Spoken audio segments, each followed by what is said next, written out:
André the Giant, wrestler, born 1946, died 1993. A contender for all-time champ of boozy sportsman, André the Giant was a physical monolith, coming in at 7'4" and weighing 500 pounds. This is a guy who once snapped his ankle just getting out of bed. Dubbed the 8th wonder of the world, beer cans were sawed up in his palm and his colossal head resembled a hairless King Kong. Truly, he was a giant himself from a fairy tale, and he actually was in a fairy tale adaptation, you know. For all you Carey Elwes fans out there, I suppose, and you know, Princess Bride fans out there, he was in there. Kids ran away from him in the street and viciously trained guard dogs were known to turn tail and head for cover. It's about the kids, but it felt lonely. Or whatever. One evening, André was enjoying drinks in a bar when 4 men approached and started taking the piss out of his size. He ignored them at first, hoping to avoid trouble, but they wouldn't let up.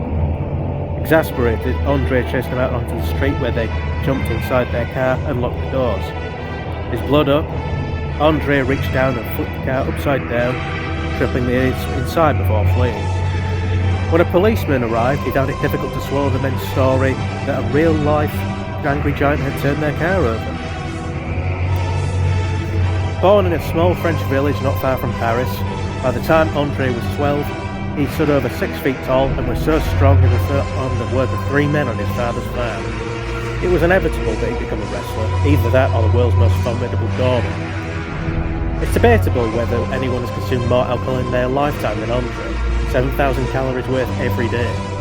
He also holds the dubious record of drinking more standard bottles of beer in a single session than any human in history. 119 of them in just 6 hours. That's like Hercules level. Yeah, not only fairy tale stuff, that's like Hercules and Thor level. It's quite impressive. But, you know, as we're going in the book, it'll get to kind of the sad stuff about, you know, his size and the kind of the pain and stuff he was in. So, yeah, where were I? Afterwards, he crashed out just feet from his hotel room. His drinking colleagues, unable to budge him, found a piece of tarpaulin and simply draped it over his snoring hulk, and he remained in the corridor until morning. One time in Kansas City, after a wrestling show, André retired to a local bar. When the owner hollered last orders, André took this as a personal insult. Preferring retainment of his front teeth, the barman told the big fella that he could stay just so long as he kept drinking, figuring that after a while, André would give up and leave. No, André instead went through 40 vodka and tonics and was still drinking at 5 o'clock in the morning. What's truly impressive is that all this alcohol had little to no effect on him. Friends rarely saw André slurring or staggering around completely banjoed. And if I was drinking, I'd probably have control over my I guess sort of stage fright stammering, as it were. One time, though, coming out of the Savoy Grill in New York after a marathon drinking session, André actually felt mortal for once and needed to puke. Such was the force and quantity of vomit that it shot out into the road, hitting the front of a passing taxi, covering the windshield. Jesus. Unable to see anything, the driver slammed on his brakes to a stop. Sorry, I was just checking out how much time I had left. Yeah, a lot longer than the first half of the Kingsley Amis chapter. Or entry. It's not really a chapter, they're entries. As for André, he just smiled. Feeling better. That sounded more Russian, I guess. I think though, he was from... He may or may not have been from sort of a... I guess sort of... Maybe partly Jewish family. I don't know. I suppose it curls. So maybe it was like Russian, partly Russian Jewish. Unless I'm just somehow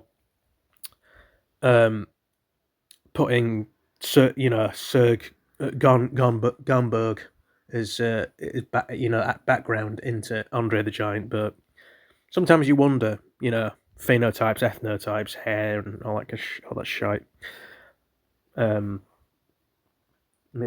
think he was sort of practically German or Austrian. That bit of the village near Paris that was mentioned in the book may have been one, sort of near the Alps or in between. So probably closer to Germany. I mean, there's even a place called Paris Saint-Germain. So maybe it's there. Who knows? Anyway, I'll stop wittering on about that. Where was I?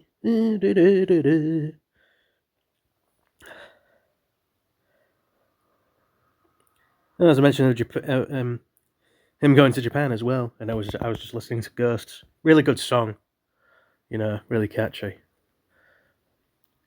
Just when I think I could not be stopped, can't remember the rest. Anyway, let's get back to it. Everywhere he went, André was a hit with wrestling fans. Japan treated him like a deity, and in liquor terms, he acted like one. During one visit, local sponsors presented him with a case of plum wine. It took him a mere 4 hours to polish off the 16 bottles. Amazingly, even with all that fermented juice swirling around in his innards, André was still able to step up straight into the ring and wrestle 3 matches. He finished off the evening ploughing through a case of beer. Yeah, I think, he was in like constant pain and stuff. So, and I think the way his body just was constantly burning stuff. I think he was just constantly thirsty and hungry, which is so it's some kind of thyroid problem, at least. Bit sad. Well, really sad actually. And maybe he could have got it treated. Who knows? Especially now. Probably would have bought himself an extra 25 years, but I suppose would he want to? Despite his popularity, Andre always felt uneasy in Japan. Everything was just too damn small, making him feel like Gulliver in Lilliput.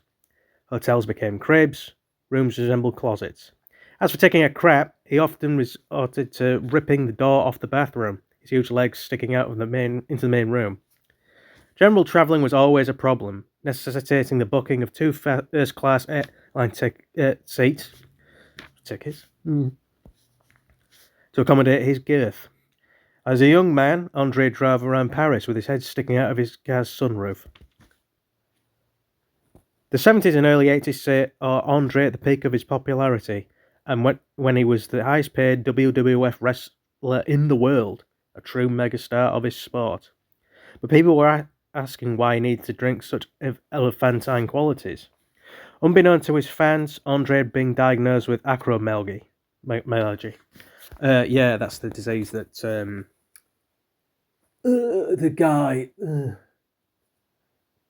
the giant guy from Twin Peaks has, and he's lived it. He must have had the right. He's Swiss, so I suppose he could have could afford all that kind of treatment and stuff like that. Or maybe he in question did the right thing, and basically just, I don't know if like I think medical treatment might be free in Switzerland, one of the very few countries it is. It is. So he's like my grand's age now, 70 to 8, between 80 and 70, 80 plus years old or something. I can't remember his bloody name, but yeah,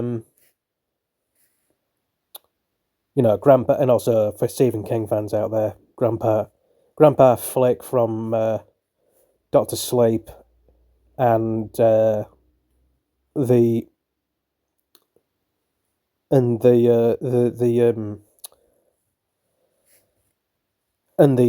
serial killer in Gerald's Game, and I'll shut up about him.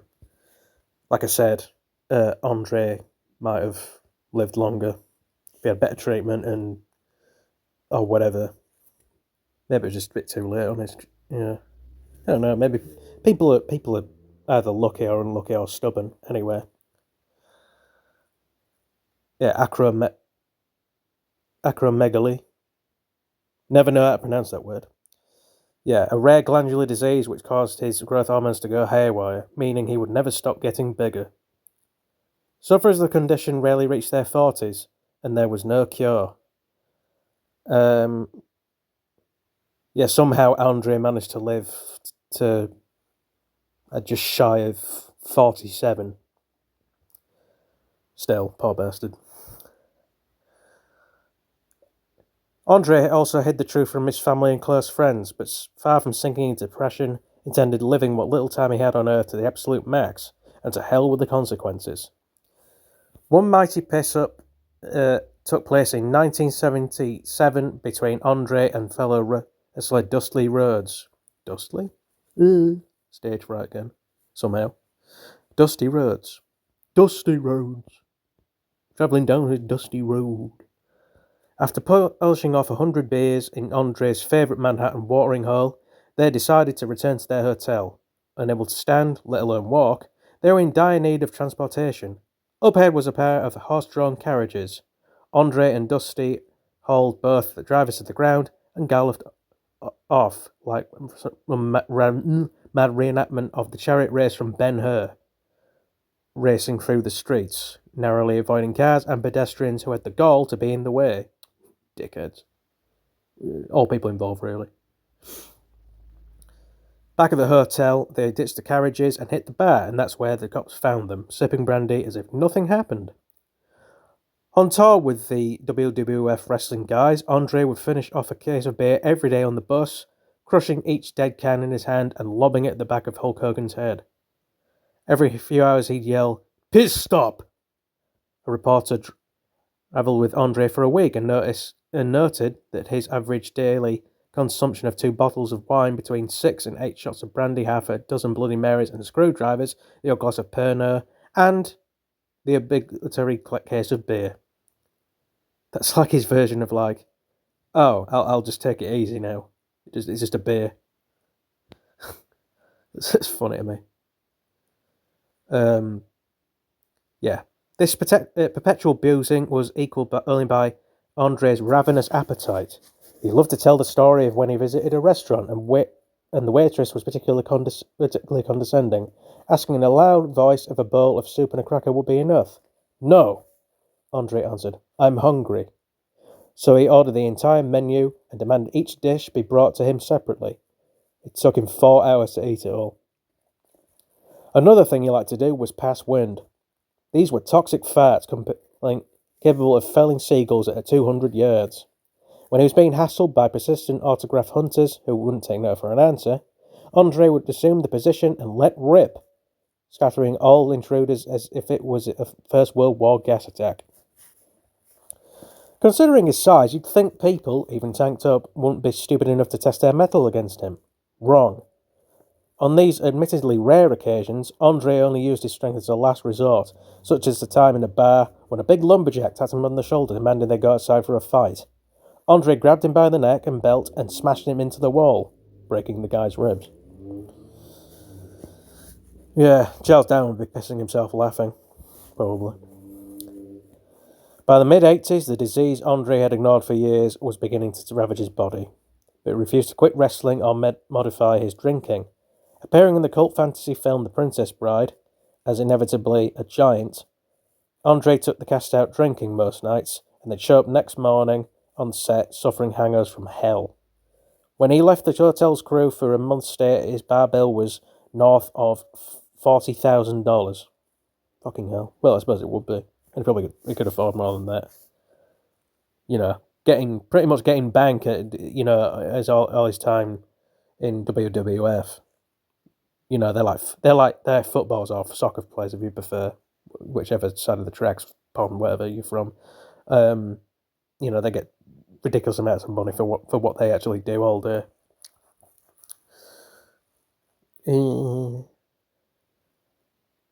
Yeah.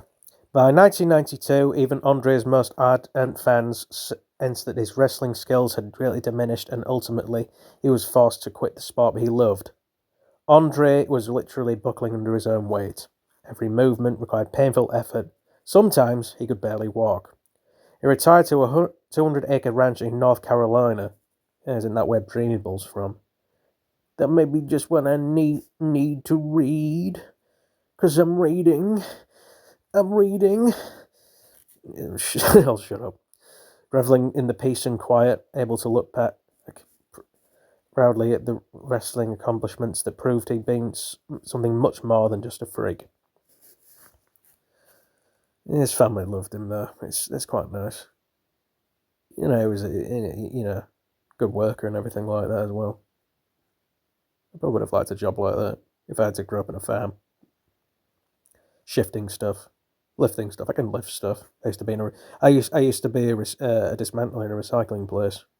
Couldn't take the night shift though. It was fucking weird. Not weird, but it's like,